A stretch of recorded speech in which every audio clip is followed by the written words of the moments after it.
When it comes to Sled Storm, you don't really get to ride these kind of sleds. You're mostly using snowmobiles, but Snowmobile Storm doesn't have a nice ring to it, does it?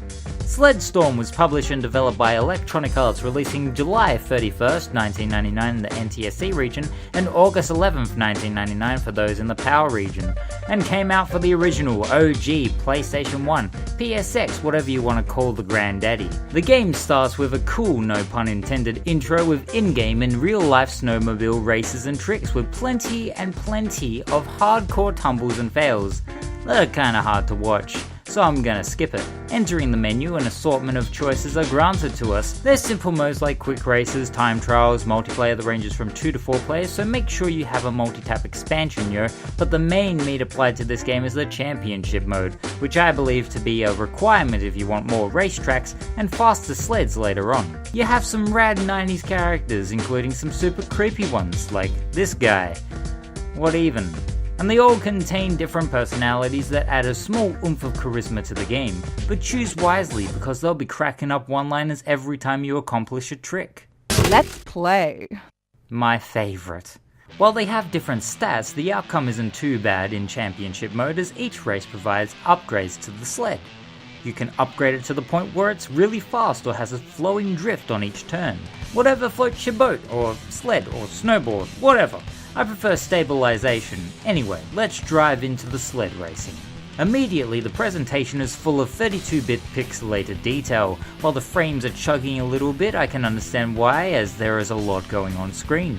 Particle effects of snow streaming as the sled mows over it, the snow blistering and gusting down, the different amounts of foliage in nature, it all speaks and pops out with winter. Like, I want to put my feet near the fireplace with some cocoa, that's how chilling the screen is presented. But you feel warm thanks to the short but captivating 7-song soundtrack, the biggest hit being Rob Zombie's Dragula remix. It kicks so much ass that this video would be copyrighted if I played it. They make the experience so much fun, especially when you jump over a large ramp or bump into your opponents. Sure, there's only 7 songs and you'll be hearing them over and over again, but they are good songs nevertheless that hit hard with their hard rock and teen punk style. The tracks themselves are grand to go around, containing many hazards from the environment that can cause some hectic and intense moments in the race.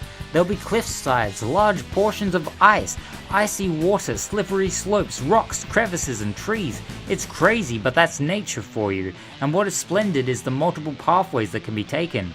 Well, there are tracks that are more staged, but going around the natural environment is where it's at.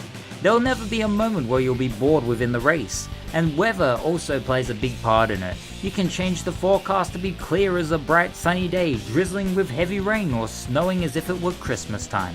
It might not spice up the gameplay, but it's a nice change. I always like to see where I'm going, so I keep it sunny. Also, there's animals that roam about the place, like this bear, just chillin'. The controls take a bit getting used to, as most games do. The weight of controlling a snowmobile is definitely more slippery and loose than a car, but it's also to do within the environment as well. Turning can be tight as well as swerving the vehicle left to right. It never feels unresponsive though. The actions are balanced where moving on the straight path is smooth and satisfying, but going beyond the path is rocky and will take some cunning maneuvering. It's a heavy ship to handle, and it will take some getting used to.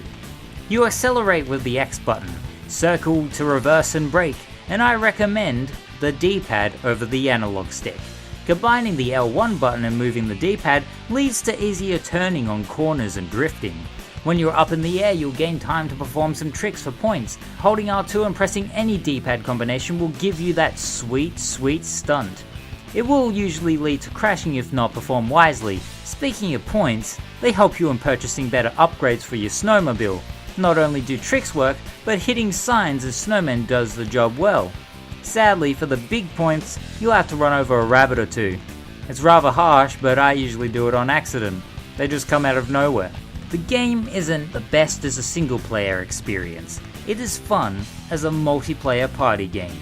The tracks and the races are more intense that way, especially with 4 players. A big telly, some casual friends, I love it.